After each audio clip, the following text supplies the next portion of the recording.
जितने भी संबंध जन्य सुख हैं सब के सब दुख स्वरूप हैं, दुख के उत्पत्ति स्थान है। संबंध जन्य सुख मत भोगो तो दुख कभी तुम्हें छू नहीं सकता। अभी कल हमको किसी ने बताया था, तो बोले वो नौकरी करते थे प्लास्टिक फैक्ट्री में और वो पाइप फट गया, पूरा प्लास्टिक जो द्रवित प्लास्टिक ऊपर, बोले जिंदा जल गया।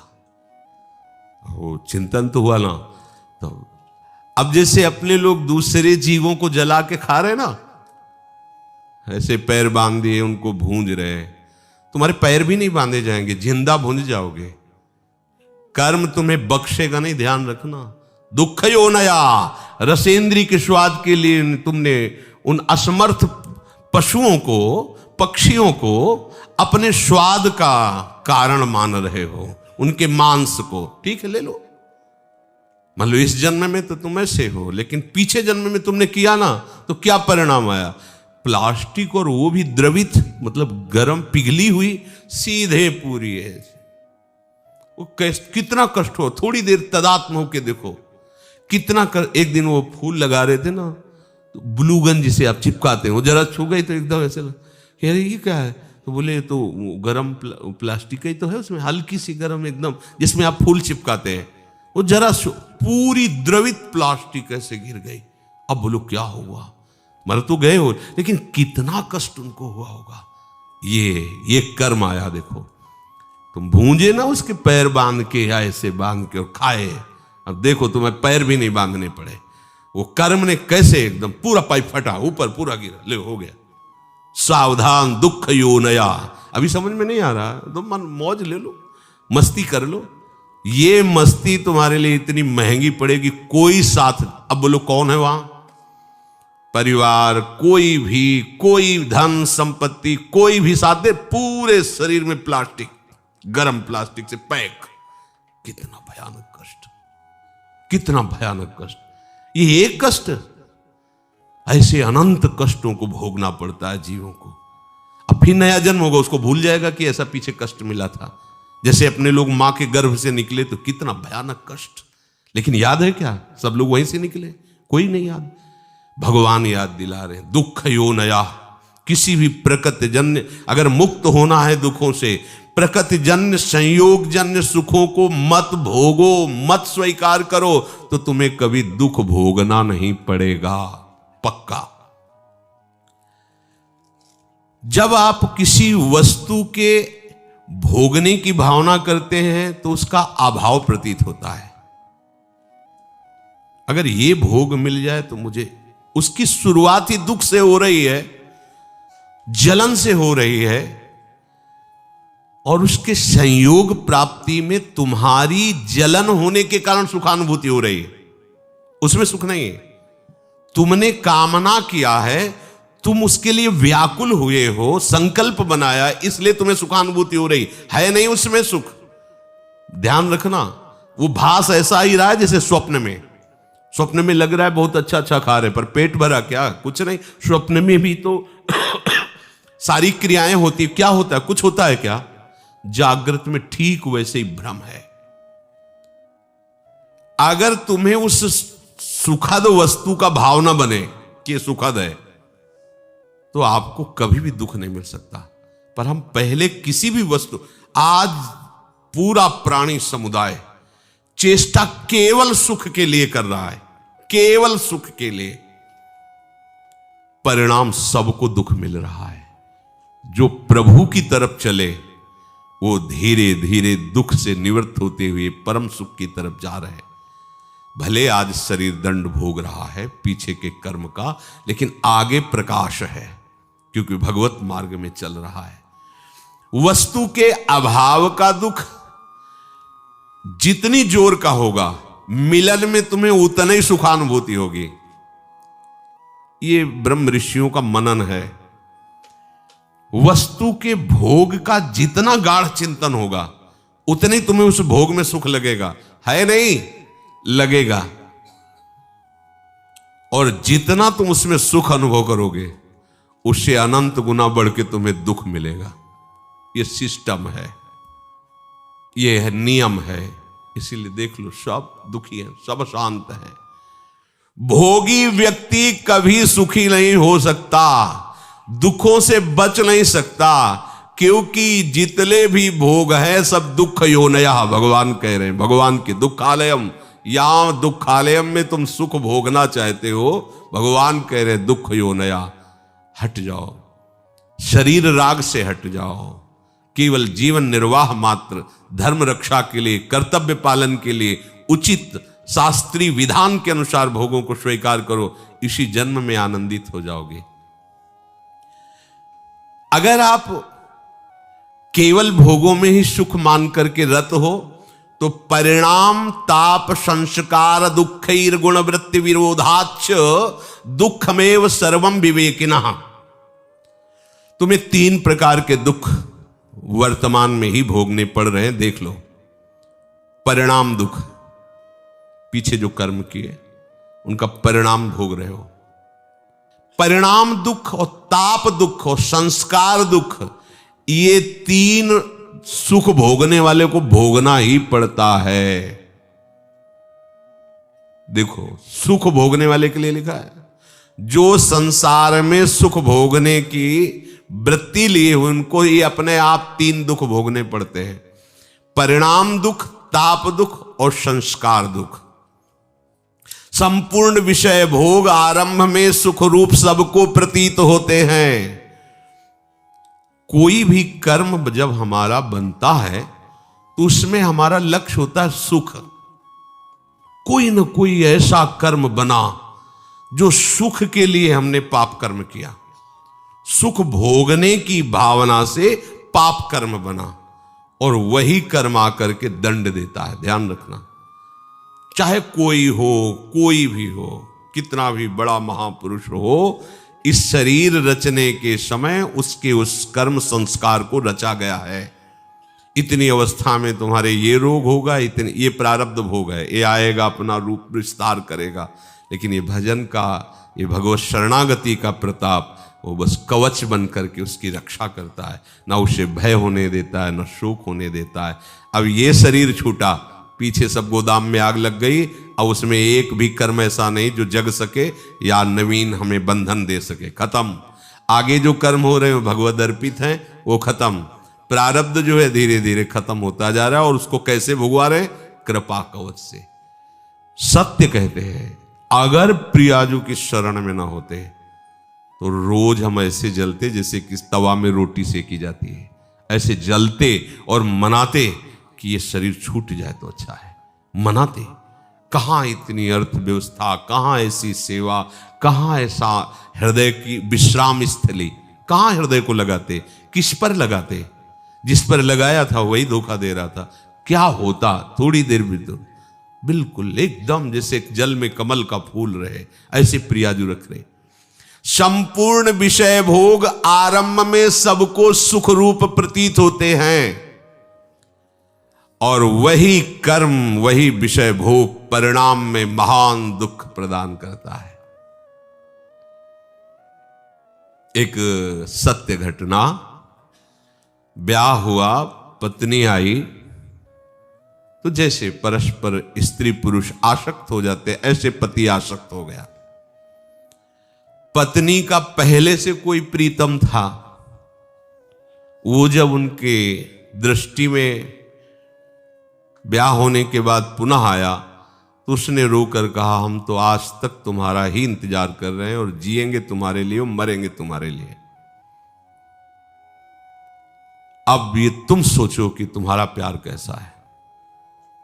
तो उसने कहा, इस बार हिसाब हो जाएगा, हम मायके आ रहे हैं, वहीं बुलवाएंगे इनको। मायके गए और वहां से फोन किया कि आपके बिना हमारा दिन नहीं कट रहा, माता पिता तुरंत भेजेंगे नहीं, आप 1-2 दिन के लिए आ जाइए। आ गए। वो जो बहुत ज्यादा चिपकती है, नाक मुंह में लगा दिया उसको, फेब्रिक है, और उससे हाँ क्विक क्या, हाँ वही नाक जैसे खवा पिया के लेटा दिया, और मित्र को बुला लिया और नाक में और मुंह में वही भर दी। वो मिनट में एकदम जाम गए। ये सत्य घटना। क्या हुआ, कहां सुख है, किसमें सुख है। अब वो एक अलग जेल में, एक अलग, एक मरा और दोनों अलग अलग जेल में, तीनों का जीवन नष्ट हो गया। क्या हुआ, सुख भोग की लालसा। देखा, अब अगर हम ऐसे ना समझाए तो लगेगा भगवान कह रहे दुख होने आए, ऐसे दुख होने आए। धर्म से चलोगे, भगवत भजन करोगे, धर्म के निर्वाह के लिए विषय स्वीकार करोगे तो आप सदैव सुखी रहोगे, इस लोक में भी और परलोक में।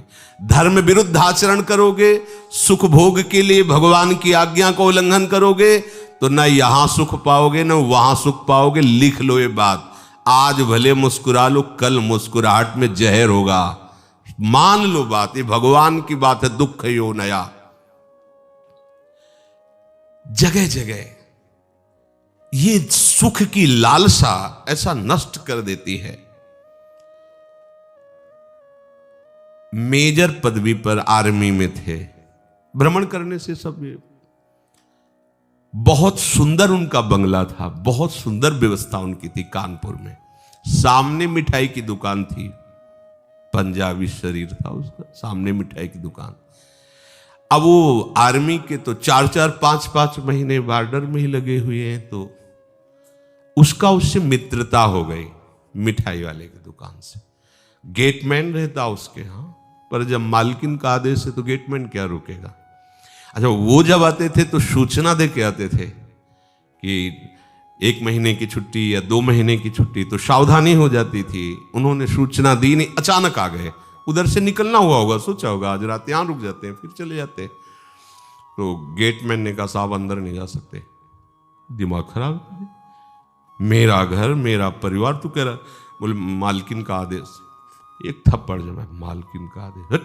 अब गेटमैन की कितनी ताकत, जैसा सिखाया गया था वैसा, और उसको तो पता नहीं था। वो अंदर जाके तो उसने कहा ऐसा तो हम सोच भी नहीं सकते थे कि आप दोनों थे, दोनों ने मिलकर उसका वो ही मार दिया, आर्मी के मेजर को, और गाड़ दिया वहीं। बड़ा ऐसा मकान, वैसे वो पहुंचा नहीं। वहां सरकारी जांच हुई, कहां से कैसे क्या पता चला। 1 दिन के लिए घर गया था, वहां से फोर्स आया, गेटमैन से पूछा तो उनकी पिटाई एक अलग कोटि की होती है। वो 1 मिनट में बताया हाँ साहब आए थे, अंदर जाते देखा, बाहर निकलते नहीं देखा। अंदर से जब पिटाई शुरू हुई अंदर वालों की, तो उन्होंने बता दिया तुम्हें मेजर साहब गड़े हुए हैं। क्या हुआ, भयंकर, तीनों को कष्ट। एक को पत्नी के राग में मृत्यु दंड मिला, मार दिया ना दोनों ने मिलकर, और दोनों को ऐसे सरकारी आदमी के मारने के लिए उनको दोनों को सजा मिली। क्या सुख, दुख ही होना यह। और ये कार्य कैसे हुआ था, सुख भोगने के लिए।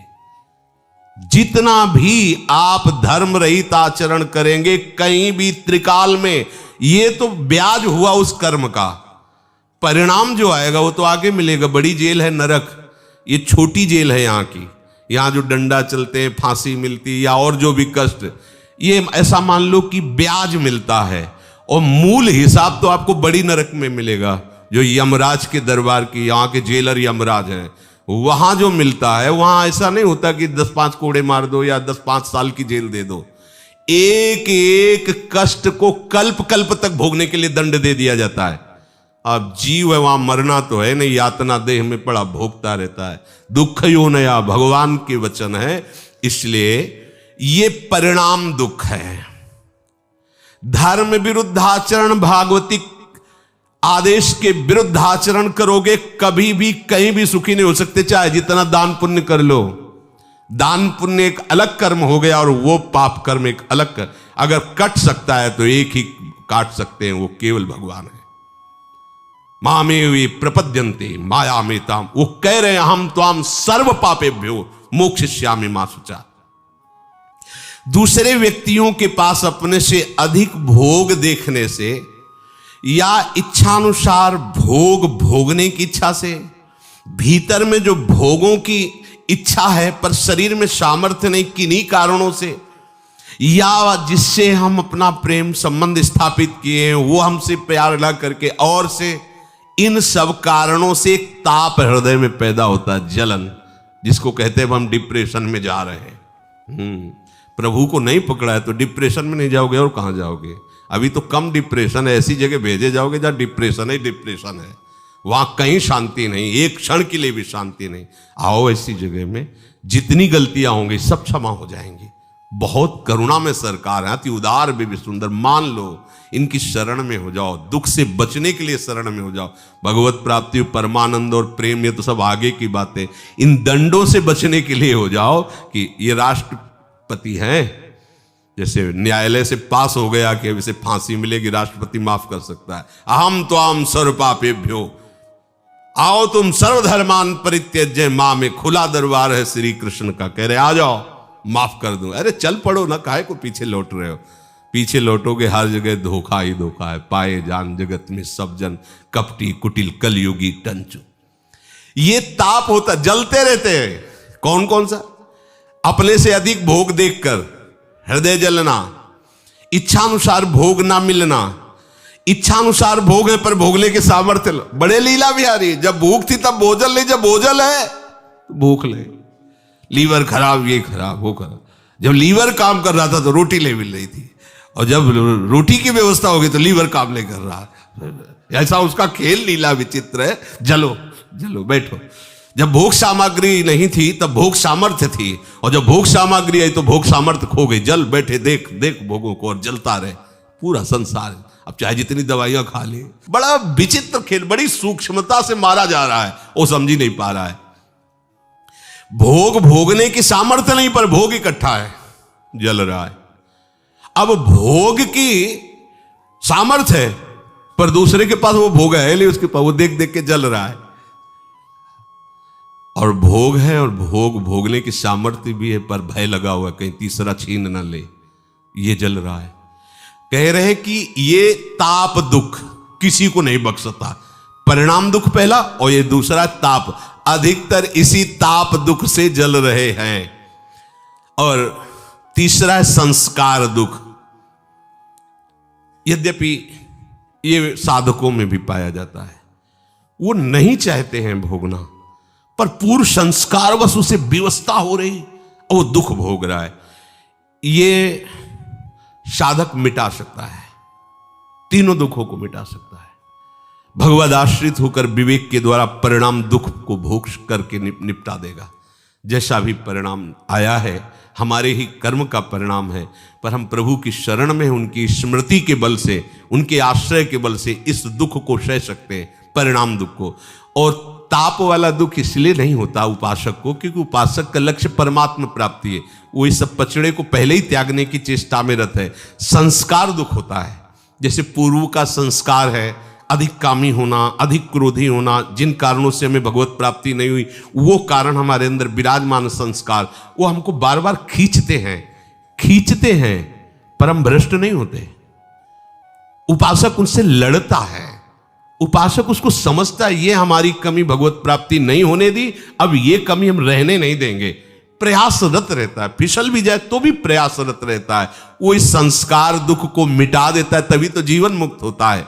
ये तीन प्रकार के दुख बख्शते नहीं है किसी को भी, यदि आप भगवत प्राप्ति के मार्ग पर आरूढ़ नहीं हुए तो। बड़ा दुख में जीवन है, ये समझ नहीं पा रहे अपने लोग। अरे कब तक चैन से जियोगे? मरना है भाई, फिर नया शरीर मिलना है। और क्या क्या दशा होती है शरीरों की, क्या क्या, किस पर विश्वास करें? जब समाज की तरफ देखो तो लगता है किस पर विश्वास करें, किस पर? जो हमारे विश्वसनीय वही विश्वासघात कर रहे हैं, जिनको हमने जीवन दे दिया वही हमारा जीवन लेने के लिए तैयार, वही हमारे नहीं, बिल्कुल असहाय असमर्थ संसार में दिखाई दे रहा है। सोचो, किसी भी संबंध को सोचो, कहीं भी पवित्रता, कहीं भी विश्वास जिसके कारण हम जीवित है वो रह नहीं रहा है, धीरे धीरे सब जा रहा है। बूढ़े माता पिता है, पुत्र सोचता है मरे तो प्रॉपर्टी आवे, कैसे मरे, कहां कहां कितना कितना वर्णन करे इस माया के स्वरूप का। एकमात्र भगवान की शरण ही तुम्हें बचा सकती है। कोई तुम्हारा नहीं, मान लीजिए कोई तुम्हारा, साहब छल कपट का चरित्र माया का भरा हुआ है। अगर आप थोड़ा भी भजन करेंगे तो आपको समझ में आने लगेगा, और भजन नहीं करोगे तो ये सुनने के बाद वहीं रति होगी, विरति नहीं हो सकती, वैराग्य नहीं हो सकता। यही भगवान की माया है।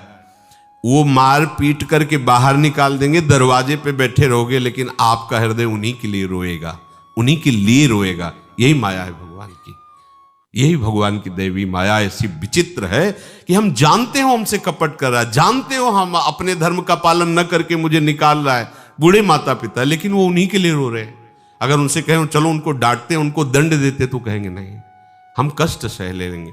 पर हम यही दरवाजे पे बैठे, ये मकान मेरा बनाया हुआ है, हम वो मकान कैसे बेच दें? बाप दादा का पूरा जीवन लगाकर हमने उसको बनाया है। ये भगवान की विचित्र माया ऐसी ऐसी दुर्गति की हुई कि वो जान रहा है फिर भी ले निकल पा रहा है। इसलिए भाई हरिशरणम भगवान की शरण होकर अपना काम